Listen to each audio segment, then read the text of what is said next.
Support WrestleTalk! Give us a subscribe. Do we believe in Finn Balor against Brock Lesnar? I'm Ollie Davis. This is El Fakador Laurie Blake because Luke is off playing Castlevania. He does this on a fortnightly basis now. He will never complete Castlevania, which is fine for me. It's his Everest, his Moby Dick.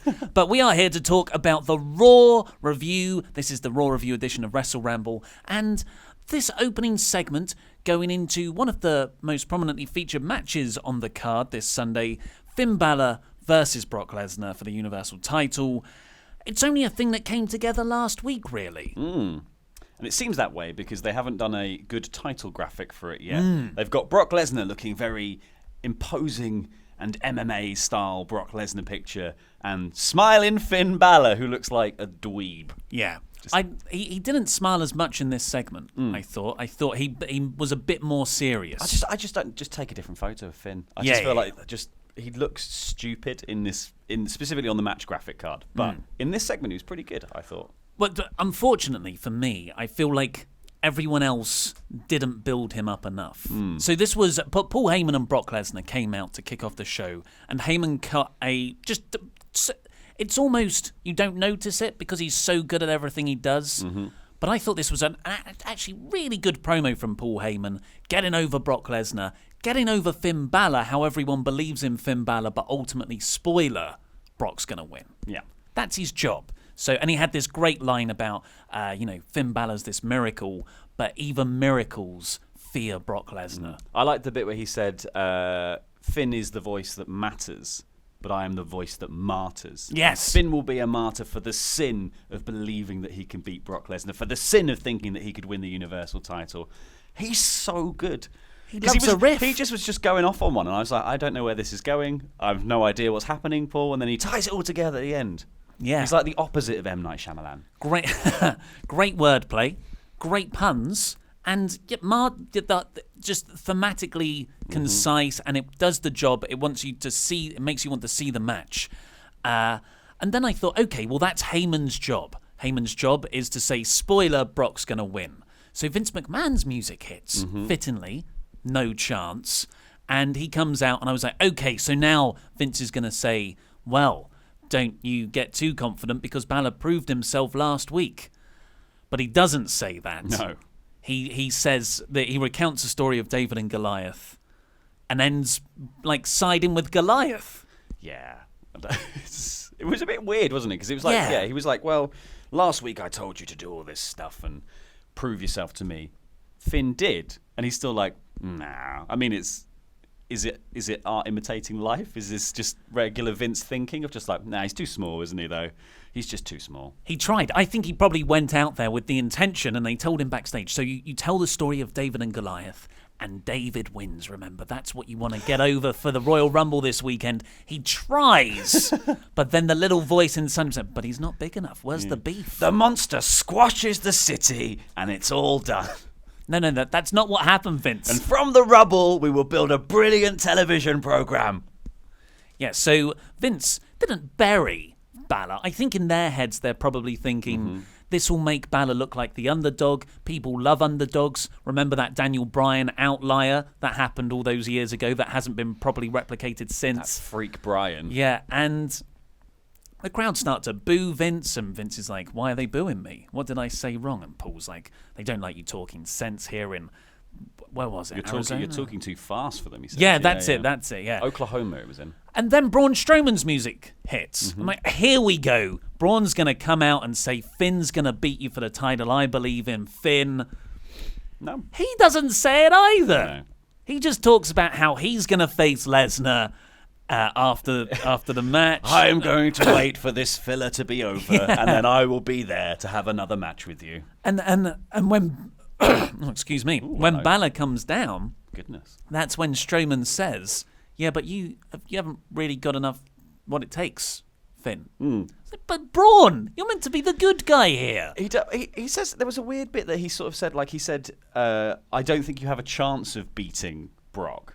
He's like, but you better hope you do, or something. It was like, there was a lot of like back and forward, like people were flip-flopping on what they were saying a lot. I was very confused about who was with who and who. Like everyone sort of thought Finn Balor was quite good, but at the same time, we're like, he's not really though, is he? Yeah. It was a very forced underdog position for him to be in, but I think they're obviously buoyed by the idea of people like Becky Lynch getting over recently by speaking her mind. People like all the people who speak out against WWE's sort of backstage stuff. Finn has been doing that in character for a while now, and he did here too as well. Like when he comes out, he's like, same old Raw. Braun Strowman's out here doing Braun things, blah, blah, blah. Like, I mean, not very imaginative script writing, but pointing out the kind of uselessness of WWE seems to get over.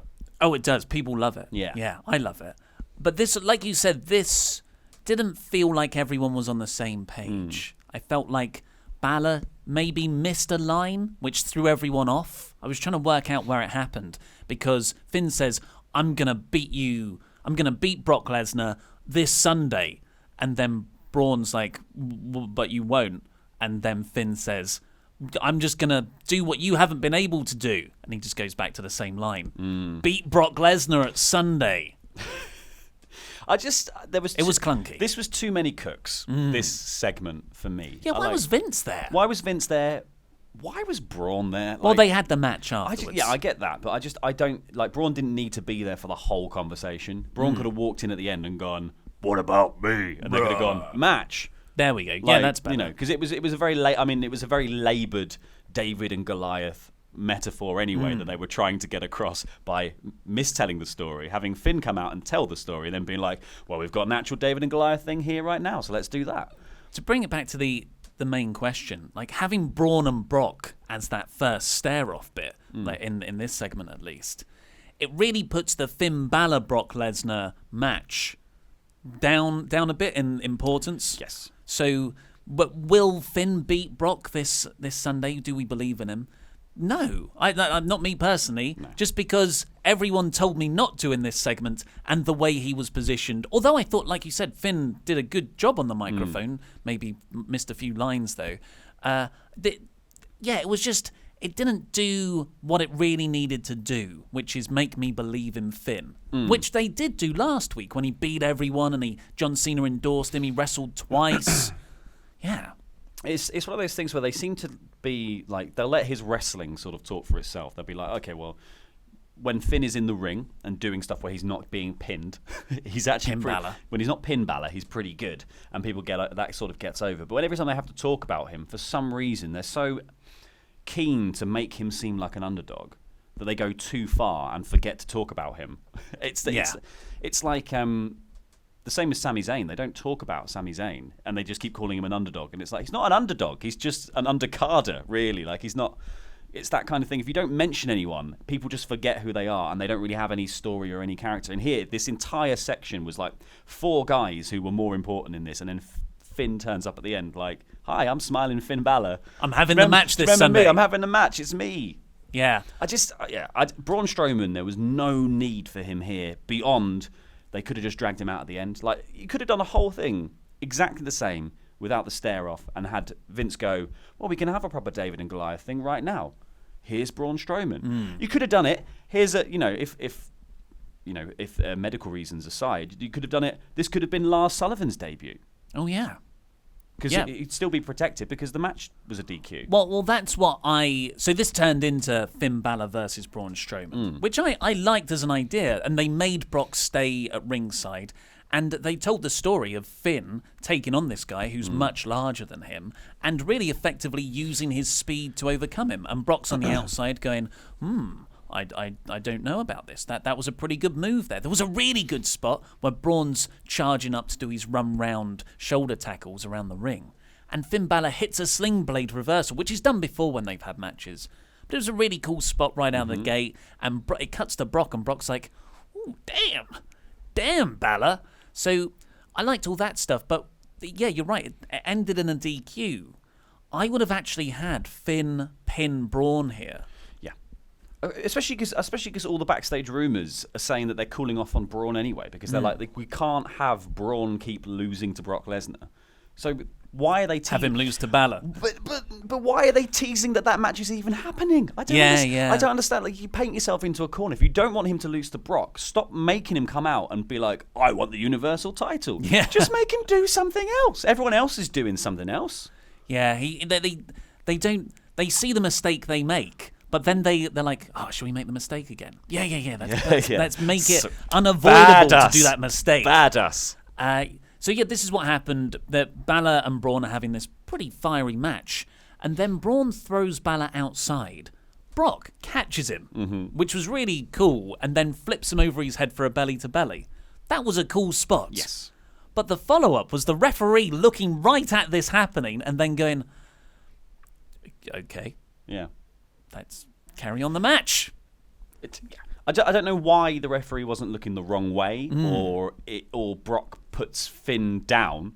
Like, if Brock had caught him and then been like, I'm not going to cheat, I'm just going to put you down. Quite patronisingly. Put him down on the hands. Yeah, and then Finn attacks Brock. That would have been great. Yeah. Like, it just made it seem like, oh yeah, this is now just an angle and not like playing into a match anymore, because they break the rule here, and then 5 minutes later the rule is in effect.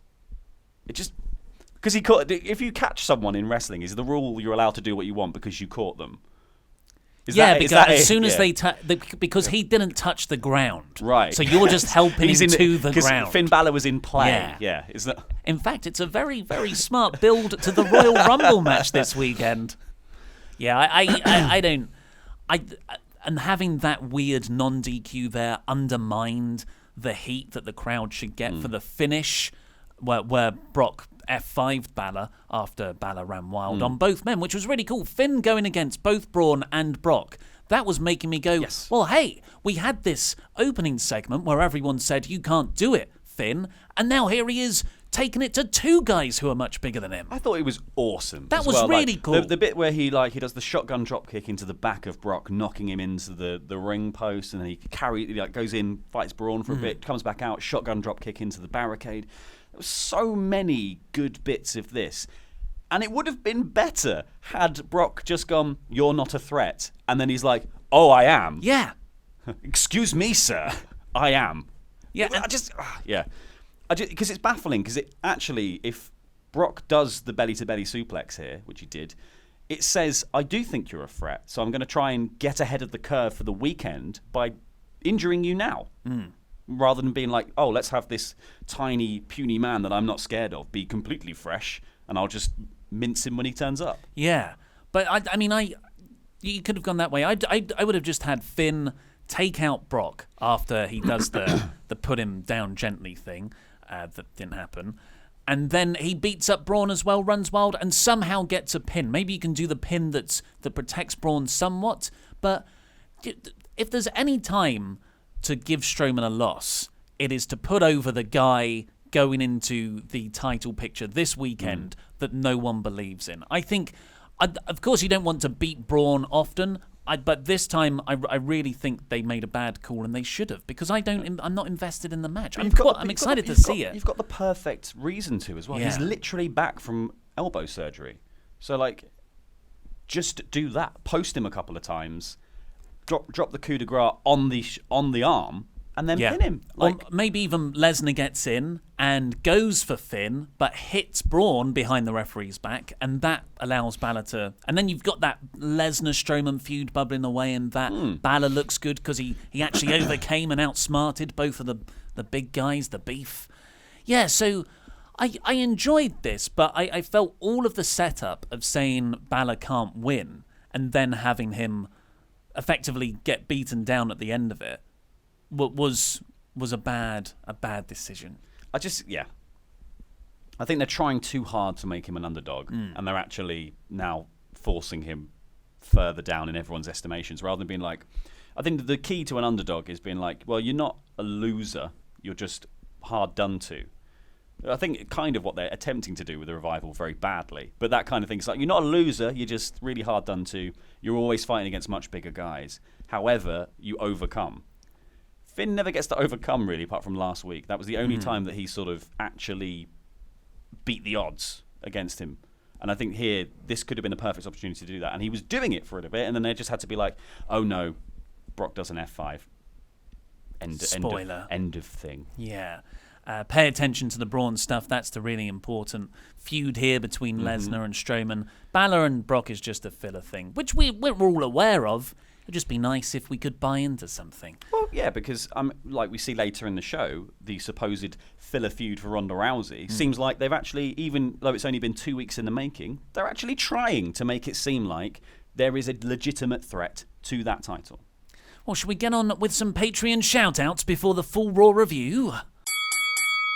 We relaunched our Patreon last week, didn't we? We did indeed. Aren't there some exciting things? There are. I couldn't name them, but they are. Well, let me refresh your memory. Please refresh my memory, because I need to know. Just some of the rewards you can get. You can compete against us in our Fantasy Predictions League, which we're starting this weekend from the Royal Rumble. That's fun, from a $5 tier. You get the WrestleRamble Extra podcast that went up yesterday. We review Royal Rumble 2000, me and Luke. That monthly drunk cast. Oh, that's fun. Yeah, that's a good one. Where me, you, and Luke just get drunk and shoot the breeze. And read the Big Tyler Apple, Breeze. Big Apple takedown. Yes. And shout-outs, amongst many others. I mean, it sounds like a wonderful deal, Oliver. And for if you one of the things we want to get to is monthly Wrestle Sketch episodes, and maybe if we get to 1,500 Patreons, put it on our own wrestling show. Ooh. Where do I sign up? Well, yeah, this is the crazy thing. You actually pledge to yourself on Patreon. Yes, I do. You're such a big fan of these rewards. Yeah, I'm such an egotist. Yeah, yeah, that's the. So, thank you to all the $25 and above people. You get your own wrestling nickname and a shout out here in the show. Paulie Dangerously Jarman. Whoa, yeah, cheap hop. The craftsman Blake Carpenter. Oh, yes, come on, Blake. The mayor of Painesville, Dan. Hey, Dan. He's the number one fan. $100 man C.D. Halver. Liam Solid as a rock. Luke comes up with these names, so we can Yeah, sometimes I don't know what they are. They're really obscure references to movies. The event known as Chris Anderson to decide the best in the world. I like that one. Whoa! Cheers, Chris. Adam and the Ant, Tony Bergion. Yeah. Woo! Asuka's future husband and EOF one-man wrecking crew, Skin Tray. Yes. So we actually asked him to explain that. He came up with that nickname. Have you heard this before? No. So when you hear Skin Trade, that sounds like he's a serial killer, right? No, he used to make skins for Windows Media Player or one of those. Oh. Do you remember those days? Yes, yeah. What was the other program? Winamp? Something like that? I don't know. Anyway, you'll never get this name right, you idiots. Damn it, it's Polish. Matthew Zimski, Hey! Juicy Zimski. Brett the Hitman, Matthew Williams. The best there ever was. Killer, Chris Phillips. Woo, Chris. Oh, there's more. Infinite Crisis, Chris Jenkins. That's not Leroy. No, that is Leroy Jenkins, who made us the Hammers. I know. Yeah. Leroy. I want to be like you, who. Chris Louie. Thank you, Chris. Thank you, Chris. Christopher the Condor Johnson. Yes. Let's have a drink, Christopher Travis Merriman. Woo. Switchblade, Courtney Summers. Oof, it's a new nickname for Courtney. ... Dive, Dylan Cachetta. I always mess that one up. They drew first blood, not me, Grace Rambo. Whoa. Grace Rambo, what a name. I feel like we've, as that's their actual name. Yeah. We've kind of, the first ones were really big and cheery. Well, we should bring Andy in to just clap. And we should probably space them out more so we don't do so many in a chunk. Yeah. I'll take this back to the Patreon board. Steep climb, James McAhill. Yeah! James and everyone else that got a weak clap. You sold out, Jay Sellers. Whoa, that's the final one. That is the final big one. go home. Let's get on with the Raw review. After the Finn Balor, Brock Lesnar, Braun Strowman, Vince McMahon stuff that opened the show, which we've already talked about, there was a Martin Luther King video package. So is he debuting soon at the start of the show? Coming soon to WWE. Maybe a surprise entrant in the Royal Rumble. On his way up from NXT. So that's it's weird that we don't really have anything like that over here. These history months and big history days. So it's a curious thing from a UK viewer, I would say. Yeah. Also, what program would something like that be on? I guess like they have. We tend to have it on Remembrance Day. That's sort of like random shows will have packages like that. Like Spring Watch not Spring Watch because it's the wrong season, but But it's usually Autumn Watch. It's usually like the big magazine shows. Yes, the one show or something. It's weird to get a show that's really specific like a wrestling show, or maybe like Robot Wars, and then running these big History Day pieces at the start of it. I'm not against it. It's just it's peculiar. It'd be like for another country. It'd be like Match of the Day doing it or something, I guess. Which they sometimes do, but they tie it more succinctly into football. Well, Match of the Day. If you do Remembrance Day and Match of the Day, there's obviously the famous story of playing football on Christmas Day. Yes, so, and that works. There's a link. Yeah. Is there any link between wrestling and civil rights? Yeah. Probably. Yeah, probably. Yeah. Bobby Lashley and Apollo Crews, they had a match, which was the next thing next. But, of course, Lashley... Did I just say next thing next? It was the next thing next. Bobby Lashley won the Intercontinental title last week, and here he is, celebrating with a pose down. He's got an almighty body, hasn't he? He does, yes. What a big bod. I like when they were saying there was going to be this pose off. Oh, no, sorry. Leo goes, I'm going to put the IC title around his waist. I just, in my head, it was just like, he puts the lotion on his skin. But then Renee was like, this is like some fanfic stuff. It was a strange segment that actually turned out to be, I thought, quite funny. I'm glad you said that. I thought when it started, I was like, not this again. And then I was actually, when Apollo came out, it turned pretty funny. Yeah, when Apollo came out, I thought, oh God, here we go. It's another stop push for Apollo, and he's just going to say some generic lines. But actually, they had a little, what do you call that, like a little podium thing where you would pose down. And it's a pose-off between Crews and Lashley. And Lashley would do a pose with Rush bigging him up. But then Crews would do a pose. And he showed more charisma in these little poses than he did for his entire WWE career, I would say. He was really genuinely funny. Yeah, he was, yeah. Sort of doing a little jiggle and big smile. Yeah, it was funny. I'm doing the poses for people listening. Yeah, for podcast listeners. Laurie just ripped a bicep out of his shirt. Look at that. Still in there. It's still in there. I thought nearly next week. But it was one of those bits when it was announced where I thought, I hope my girlfriend doesn't walk in on me watching this. Or like any non-wrestling fan. When you feel embarrassed. But by the end of it, I thought, no, I'm cool. I'm cool if anyone walks in on me watching this with my trousers around my ankles. Covered in lotion like Bobby Lashley. So this turned into a match between the two after Crews did some like Leo Rush. Really impressive, chucking Leo Rush over the top rope onto Bobby. But it was most of it happened in the ad break, and the almighty Lashley picked up the win with a brutal-looking spear as Crews had Rush over his head. So, yeah. It was a sort of fun segment and a 2-minute match to be like, he retains. There's no IC title match for the Sunday, so it's just some filler content, but it was fine. Just more people who might be in the Rumble, I guess. But then doing things. Building that Rumble intrigue, Lashley walks out the ramp and Seth Rollins comes down like ships in the night, passing for his match against Drew McIntyre, and they have a tense standoff.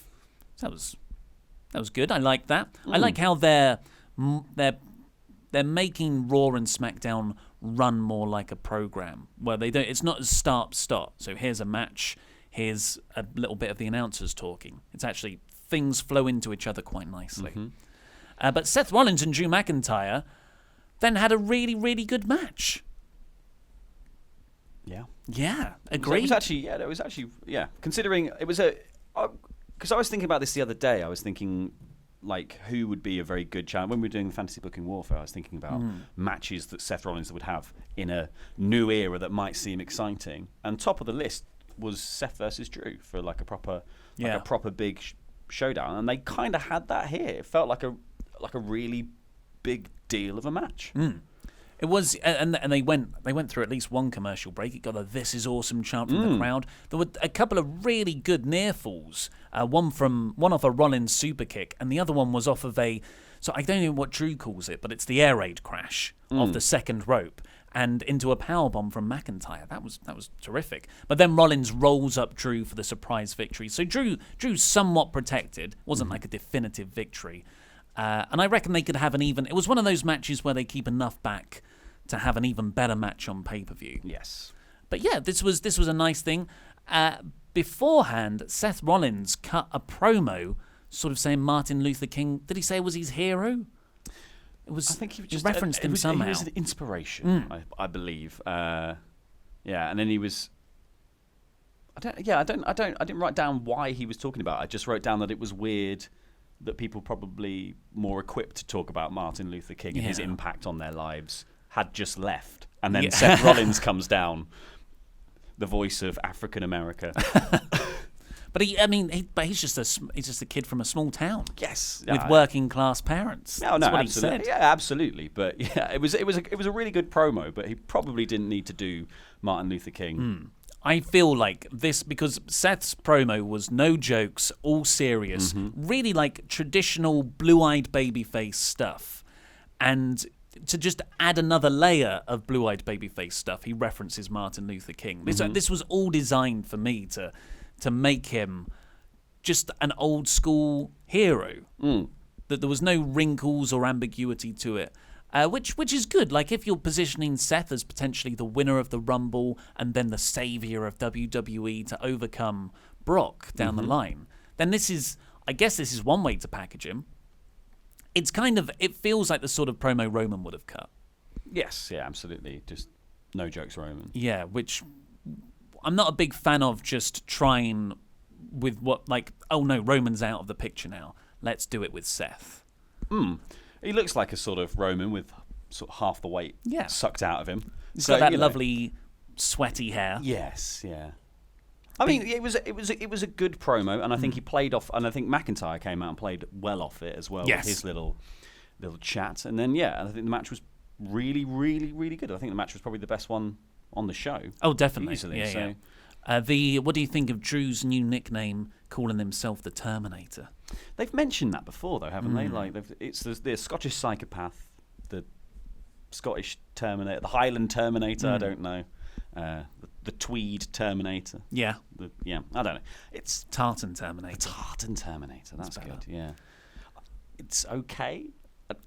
I think it might be building to a fourth Terminator entrance. Yeah, at Mania. You think? After Triple H had one, Kenny Omega's made one. Brian Cage. Will it be good this time? No. Will it actually look impressive? I don't think so. But I think this match leaves a lot of drama going into the Rumble as well between these two specifically. I imagine they'll be very near, or if not the last couple of people, to have a big stare down and face off. Yeah. So. And when Seth Rollins comes out, you'd expect Drew to come out shortly after. I mean, I hope Seth Rollins is number one. Around. You do? Yeah, I think Balor was the Iron Man last year, and Seth was the Iron Man in that gauntlet match a couple of weeks afterwards. I mean, they haven't done it for a while. Someone from number 1 or 2 or 3. I think the Iron Man should win this year, and I want it to be Seth. That's my prediction. And we'll do our predictions later this week, by the way. Then we got the Revival backstage talking to Vince McMahon. And this was the visual I'd heard about in Wrestling Observer reports and on Fightful, because the reports last week were that the Revival walked up to officials backstage, still in their gear after the Lucha House Party match last week, and said, we want our release. We don't like the way you treat tag team wrestling. Yeah. It's mad. Yeah. This whole... Because I was like, okay, is this sort of placating them for what reportedly happened last week? Is this like an attempt to sort of make them stay? I think it's a punishment, what happened here. Yeah, I don't know. I think it's a punishment. It could go either way, couldn't it? Because it's still not a good story, but they are still wrapping up the bad story they've had for the last 4 months, which is like this conspiracy thing against the Revival, unfair matches, bad refereeing. But it's the answer to placate them, put them in a feud with Kurt Hawkins and Zack Ryder. No, I think the answer to placate them is I think potentially the thing is here, like Meltzer was saying yesterday, that they were contracted till April 2020. So if they don't get their release, they're with WWE for over like another year and a bit. That is plenty of time to ruin them. To absolutely destroy any cachet they would have leaving the company and going elsewhere. People will be watching 3-year-old tapes of NXT going, we were once good, and then trying to buy them off that. But like, if they don't get any ring time or whatever, because this... they asked for this match. They asked for their own referee. Vince gives them Kurt Hawkins. the second Jinder to be stepped down to referee status. They should have just had Heath say. Well, I guess if they're doing the rider angle later on. His only qualification, it seemed, being that he was nearby. Yes, he was and near. Vince just looked nearby. around. Renee did say the thing is like, well, at least he knows 1, 2, 3. He's heard that enough. Like, that was good. Yeah, so Kurt Hawkins would be the special guest referee for later on. Then we got a Dean Ambrose promo backstage, which was very good. yes. He's really good at delivering serious promos like this, and he's got his own unique style of, I guess, backdrop. He looks like he's hanging out where they store the steel cages. He's in some sort of storage room. Yeah, it's Dean's urban storage room that he takes with him Dean's from red place to room, place. red rumpus room. And it's like a really well delivered promo. But you know what? I can't tell you what he said. No, I don't. I was struggling to get to the point of what he was doing. He was saying he was going to. He said he was going to kick both Rollins and Lashley in the balls and dump them over the top rope. And then he said, I spent most of last year in hospital. I drove my body into the ground for this, and I get no sort of respect or anything from anyone. But that was about the sum total of what he said, I thought. It was all good stuff, but it comes off of, let's face it, a botched heel turn in the long run, a really lackluster IC title run, and he lost the belt last week. This is Bray Wyatt syndrome for me. Yes. Where Bray Wyatt is great at delivering promos, but he's had such a bad track record of not delivering on what he talks about that you listen to him and you're like, well, I don't really care about, I can't buy into what you're saying. So that Dean Ambrose is kind of on the precipice of that, and it's a shame because he's really good when he's got a serious, consistent character. You got to hope that they taking Dean forwards. I think the problem with Dean is obviously his only heel turn would have only been against the next top guy in the company because Roman's on his way out the door. So it was either going to be he's going to heel turn against the Shield and have to face Roman and Seth, or heel turn against the Shield and face Seth. Seth is on his way up the card, clearly, from the kind of promos that we've seen and all that stuff. He's kind of screwed there. Like they're never going to be like, oh, Dean is going to win this feud now, is he? And he's just going to look like a moron. And he's not winning the Rumble. He's not winning the Rumble. Hopefully they can just get through the Rumble without messing him up too far, and then he can have a nice feud with someone else after that. Yeah. That actually cements him as, the kind of like clever psychopath, crazy person that he's being now. Yeah. Whatever he is, I don't know. Like someone who is crazy, is a lunatic, but not a germaphobe. But he's also quite cross about it. Yeah, he makes legitimate points about how stuff is unfair. Yeah. But then he also says it's unnatural. Yeah, which is a bit too far. He's like a basement conspiracy theorist guy. Some of it's like legitimate, and then some of it's just like there's listening devices in the bin. Next up, we got Lucha House Party taking on Jinder Mahal and the Singh Bros. For no reason. Yeah, I just kind of washed over me. Yeah, I'm not even sure it happened.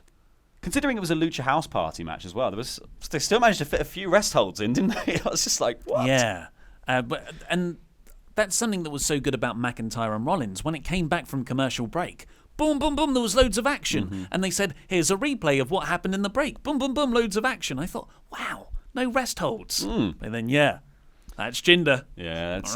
grind you down. He was barely in the ring.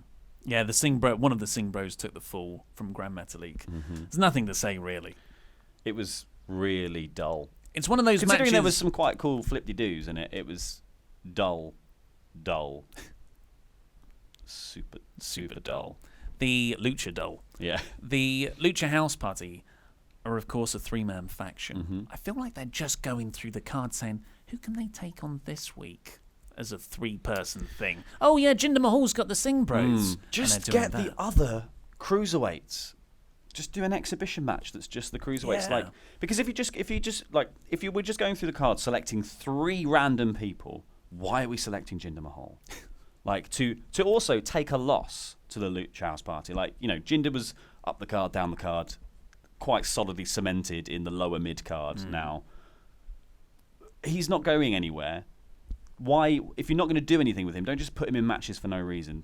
get someone exciting for the Lucha House Party to go against, because they can do cool stuff that makes exciting television. And if they can especially do it against other people who have very similar wrestling backgrounds, not rest hold people. Yeah. Well, I guess the Singh brothers are actually quite good. They are very good. Cruiserweights. But then why do a squash match? Yeah. I don't know. Speaking of just incorrect uses of people, EC3 came up next. And Michael Cole was like, I can't remember how he transitioned into it, but he said, hey, let's look at that EC3 promo that we've been watching for 2 months and Ollie is goddamn sick to death of with that door opening. I hate the door opening. I hate the fact he's wearing his gear under his suit. Yeah. There's many things wrong with it. I hate the whole thing. It doesn't get over the character as anything worth caring about. And they play that, and it cuts backstage. EC3's looking in the mirror, and Dana Brooke's there just saying, how do you get in such good shape? Do you not eat carbs? Do you go down to the gym a lot? What sort of tan are you wearing? Do you cut water? Yeah. Just going, reading off all these questions, and EC3 is still not answering verbally. Instead, he's doing eyebrows. For podcast listeners, I'm doing various thinking faces. So he just answers all this without pained. Which maybe EC3 is also pained thinking about how good he is on the mic. Or attempting to ignore Dana Brooke. Yeah.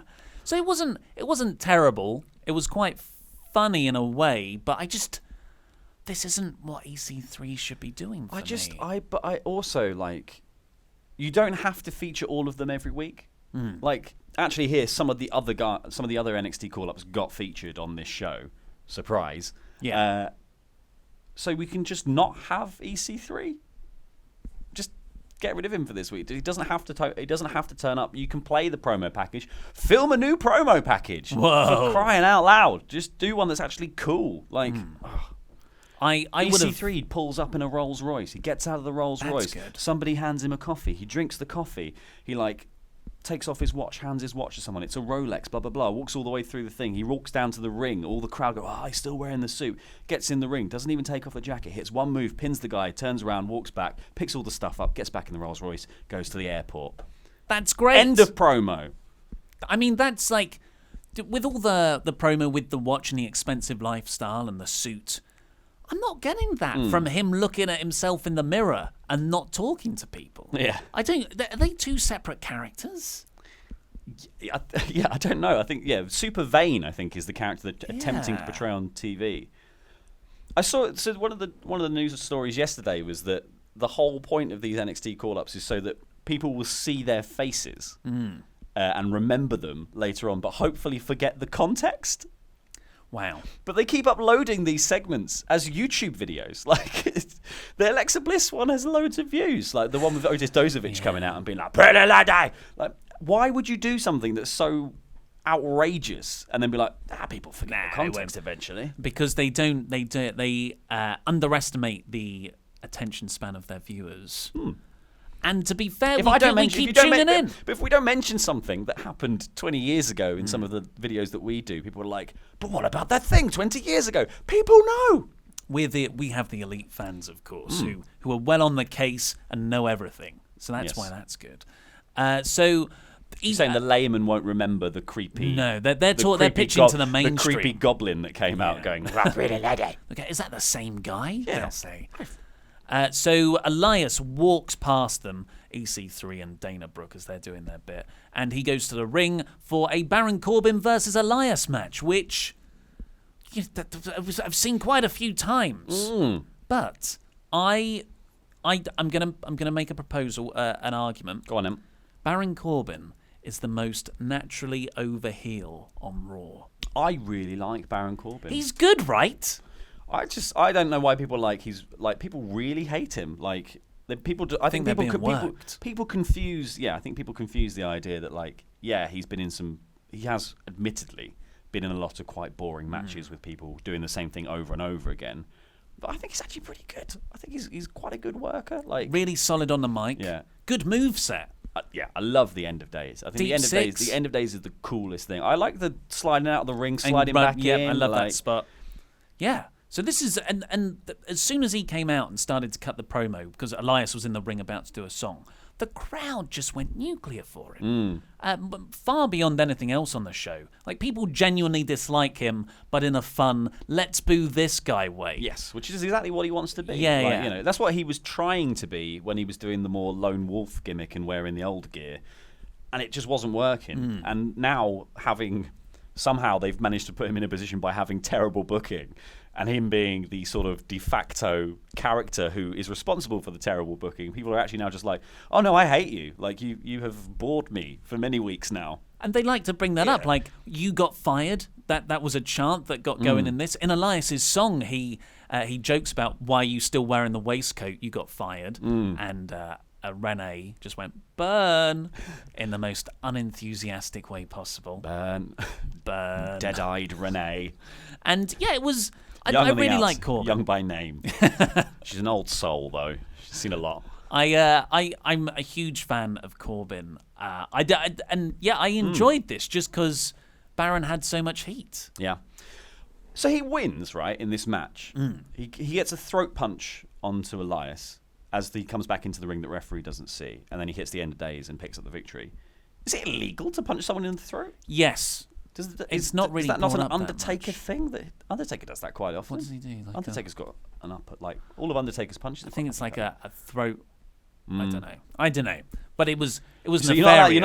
you're not allowed to punch somebody in the throat, but you are allowed to guillotine choke them. It's weird. It's like the atomic You drop. are allowed to do a Hell's Gate. Yeah. Yeah, an atomic drop is obviously a low blow to me, or the one where you chuck them up and drop them on your Luke knee. will say that an announcer's desk, like a lunatic, is a table. It's a desk. It's a commentary position. Yeah. It's an announcer's desk. Yes. Yeah. So Corbin won that one. That's sort of another thing building the Royal Rumble. Next up, we got, just like how I think Baron Corbin is Raw's most over heel, I think Moment of Bliss is the single worst wrestler-led talk show segment ever. Yeah, it's bad, isn't it? So bad. So it's 3 in. None of them have been a success. There was a good bit in here where Alexa revealed that she is going to compete in the Royal Rumble. That genuinely caught me by surprise, and I'm very happy for her because she's been floundering ever since she's got that series of concussions and hasn't been able to compete. Well, because anyone else, they would have just taken her off telly. Like, they would have just said, go and rest. But because she's, pretty popular. And good on the mic. They were like, you can stick around.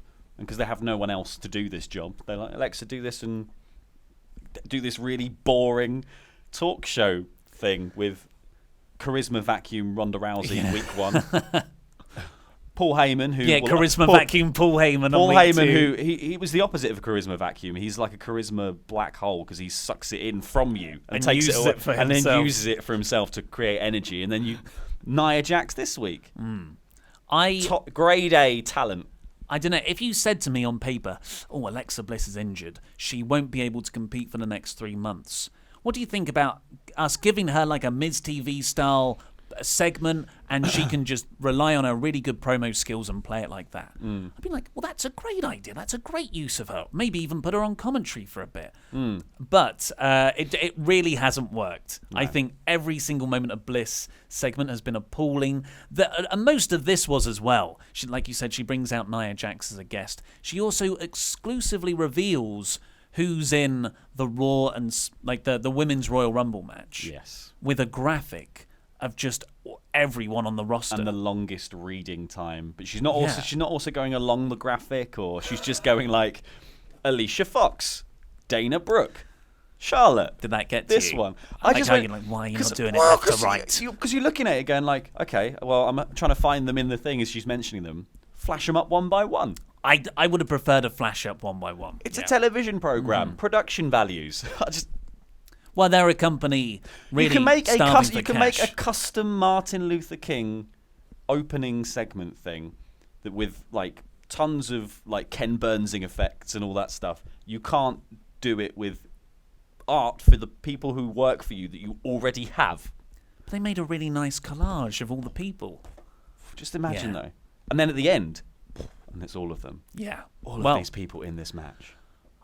Mystery ones. That is better. And it didn't get any more effective after that because, like you said, Jax was the guest. She came out. She said, well, I'm going to win the Rumble. And then Ember Moon came out. And then everyone else on the Raw roster came out.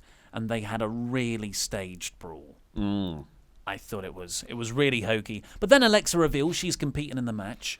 Genuinely awesome. That's such good news because she's terrific. And then Lacey Evans comes out at the end and knocks her hat on her face. Come on, here it is, big time. Yeah. This is your main speaking thing on the main roster. This is the big debut you're announcing for the Rumble, Lacey. She walks out, grabs the microphone. How does she kind of like grabs the microphone and... She grabbed the microphone like she was bowling a cricket ball. Yeah. And that knocked her ridiculously large hat over her face. She styled it out. She couldn't have done it better. Like she, just lifted it up and then cut a promo. Wasn't flustered at all. But we know, Lacey. Yeah, we know you slightly knocked your hat, and to us that's funny. But I think the stupid thing about it is it wouldn't be funny if it wasn't Lacey Evans because they've spent so much time in NXT and all of her promo stuff before has been like building her up as this sort of throwback picture of poise and being demure and being all this kind of stuff, and it's like. And the first thing she does in her big introduction, first speaking role in the main roster WWE, she knocks a hat in front of her face. Yeah. So that was. That'd be worse if she farted. That could be a great gimmick. Yeah, she's a Southern belle, but she also farts really loudly at the end of promos. Oh, Natalya would be so cross. Yeah, gimmick infringement. So yeah, she says she's gonna win the Rumble, which was good. It was a good positioning of Evans. For me, I thought the Bliss announcement was so good, I would have preferred that to have ended this segment. It just reminded me how much I hate the Moment of Bliss stuff with Lacey Evans sort of. Yeah, it felt like Lacey Evans came out, stole the thunder of Alexa here, and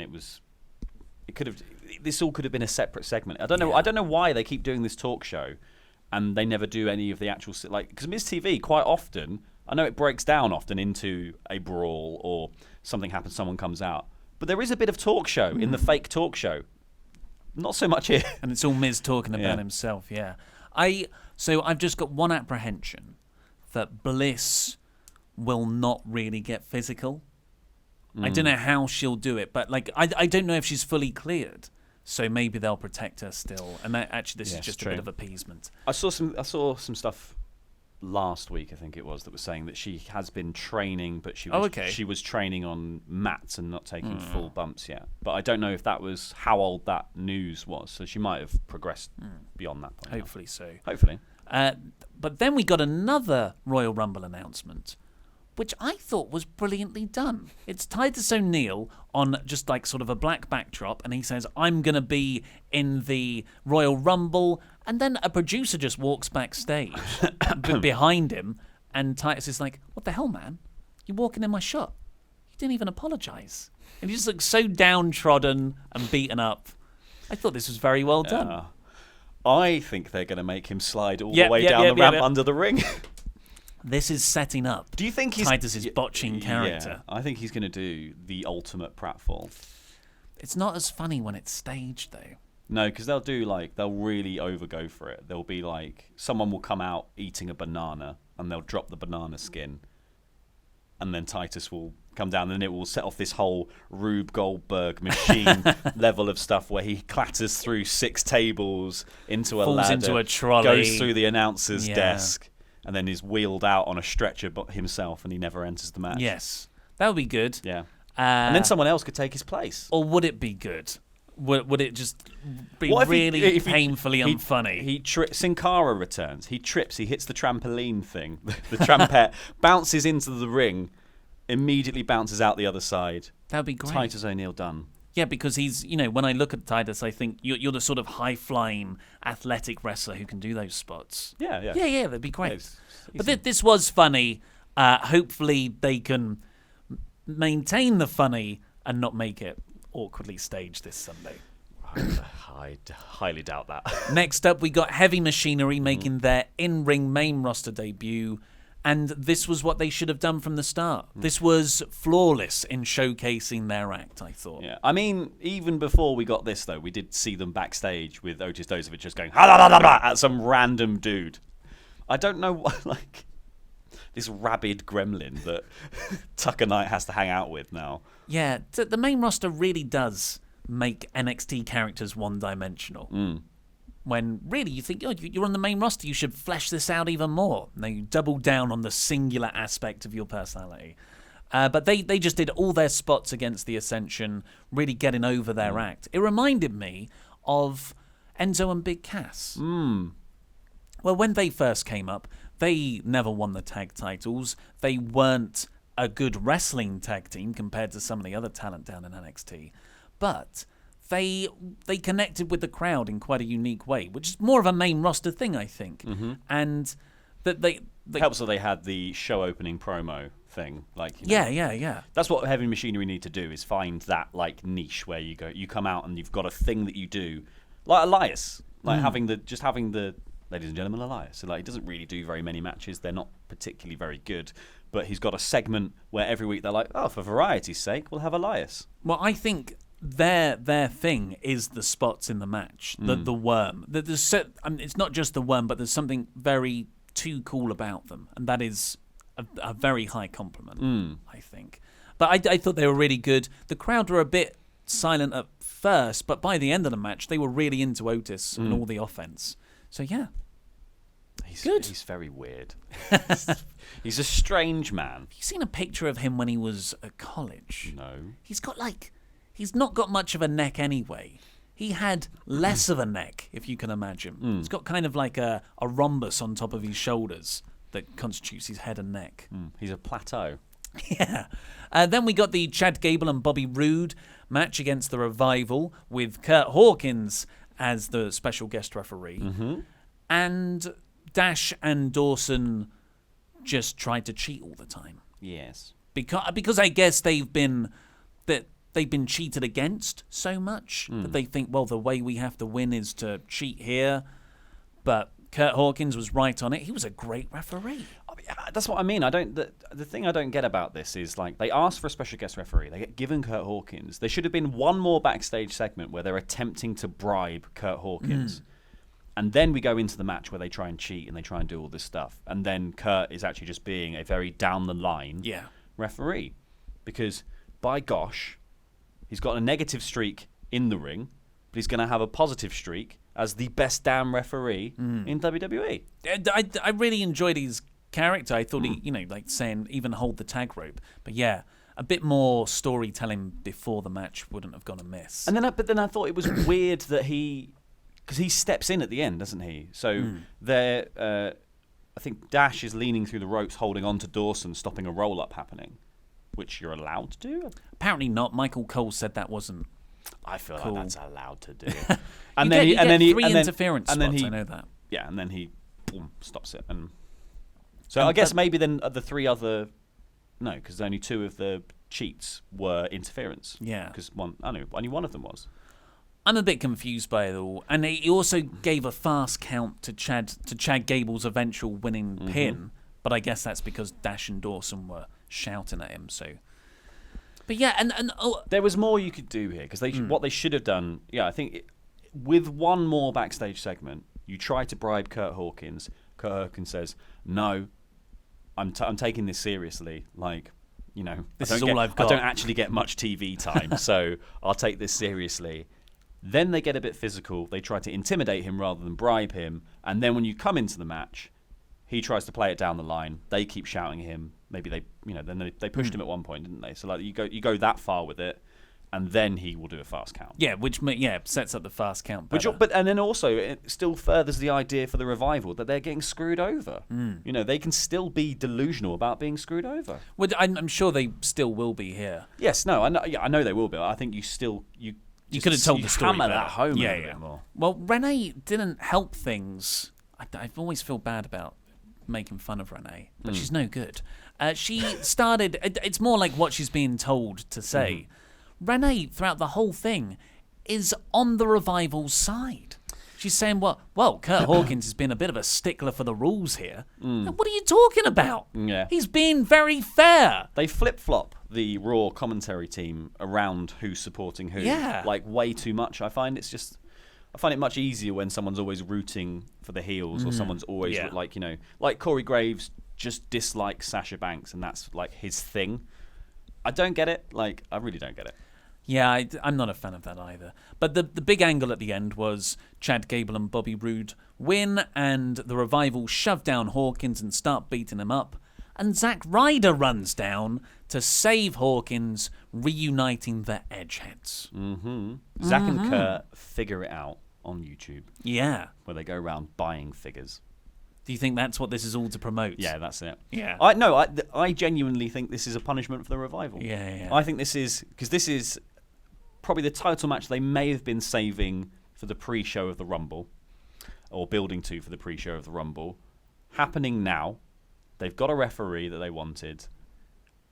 Then they end up in a feud with Kurt Hawkins.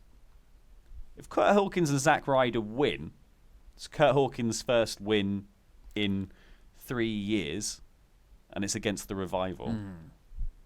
Smells like a punishment to me. I don't know, something smacks about, Yeah, I know what you mean. I see it more of they're just flattening all these guys out, because Zack Ryder is another name that's rumored to go to AEW. Yes. He's like the number one guy Cody Rhodes wants to poach from WWE, because they're very good friends. Because he hasn't had anything to do. Yeah. That's why he's got so much time to buy figurines. And I think they might be going, let's put them all in one feud, flatten them all out, and let's just be done of them. But keep on to them for like a year of their contract. It's stupid, though, because, if you actually made this last year for the Revival worthwhile, then they might stay. Yeah. Not just them, the whole tag division. It's like, it's ridiculous rather how than improve it. Gable and Roode, I'm not in. I'm not into. Yeah. Like, I forget they're the tag team champions. Yeah. Oh, well. It's got maybe because they were just thrown together for something to do. Yeah.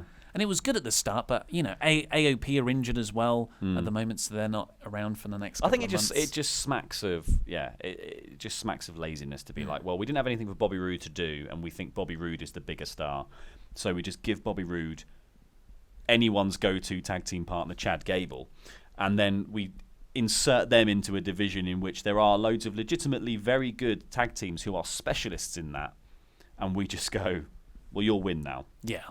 End of story. Yeah, it's no good.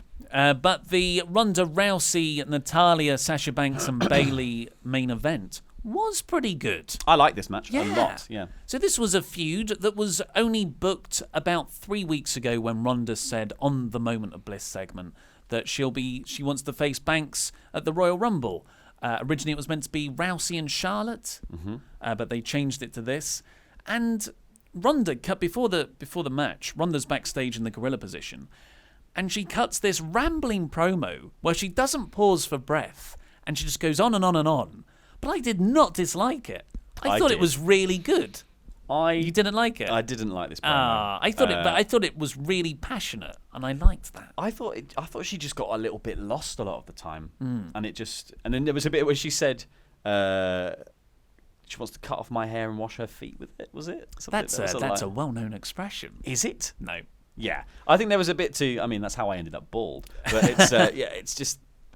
I just felt it was like rambly and a bit too like she was getting lost and going round in circles, and it was clearly meant to be this like fired up thing. Yeah, and it didn't seem like that because it was. I mean, I like the bit. I like the fact that her music started playing. Like slightly over the end of it, so she just walked straight out of this conversation out to the ring. That was cool. I really like that as a sort of thing. But it would have been much better if she was really, really like going for it. And she's like, and that's why I'm gonna break her arm right now. I like. I like. Thank you very much, Charlie. Bye. Yes, that she that I've forgotten what I was gonna say. I've thrown you off. I've thrown you off the Charlie Caruso thing. Wait.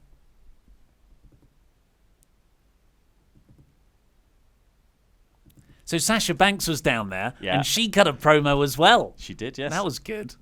That's not what you were going to say. What are you going to say? That's totally what I was going to say. You were going to say Ronda was cutting this promo, Ronda was cutting the promo. It was rambly. It was You fiery. liked It was it. rambly. Yeah, and then Sasha Banks.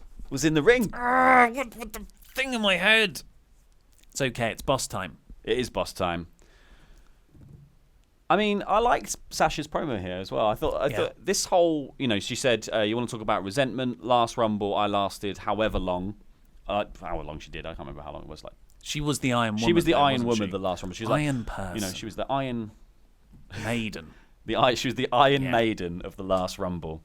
And Ronda just walked in and was handed everything. Sasha's had to scrimp and scrape to be offered this opportunity. It's not that you gifted it to me. It's that I earned it because I tapped Nia Jax last week. But I've earned it through all the other things that I've done in WWE while you've just walked in and been given a Raw Women's title shot. Yeah, I thought Banks was really very good promo. Very good promo. And I think like the cool thing about this feud, if you can call it a feud if it's been 2 weeks, is that even in 2 weeks, they've actually managed to make Sasha Banks seem like a legitimate threat to Ronda Rousey. Yeah, especially in this match, because Sasha took the vast majority of it. Yes. And like even taking it to Ronda. I was surprised by how much Ronda got in this match as well. Yes. Like usually she just stands on the apron for a lot of it. But yeah, Banks was Holding that taking tag on rope. everyone. Yeah. Kurt Hawkins will be pleased. And that Banks taps out Natalya in the end after looking awesome throughout the entire thing. There were a few. It wasn't the slickest match, but I felt like it had a fire behind it.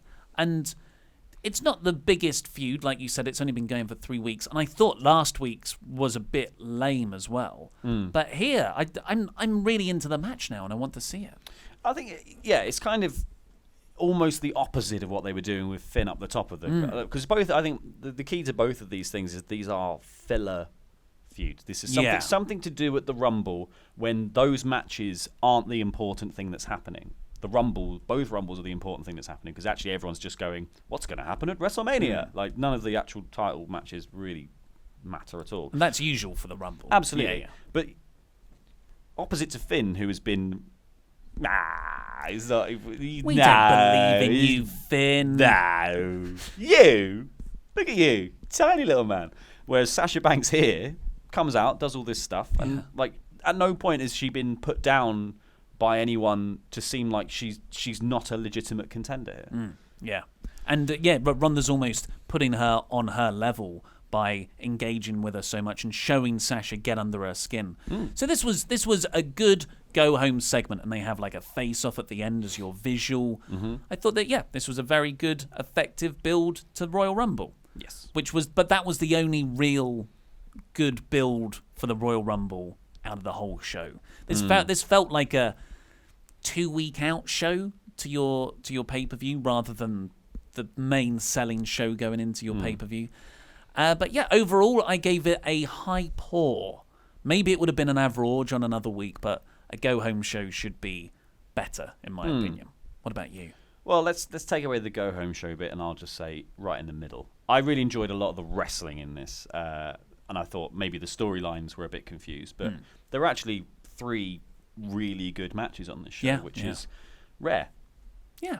Wrestling. Yeah. That's all we've got time for today. Please click the videos that have just appeared on the desk to catch up with the latest Wrestle Talk things. It is a desk, of course, not a table. And this button right here, which will subscribe you to the podcast version of this show with exclusive intros and outros that Laurie and I are going to record right now. I've been Ollie Davis. This has been Laurie Blake. And that was Rambling. And I still can't remember what I was going to say about Ronda.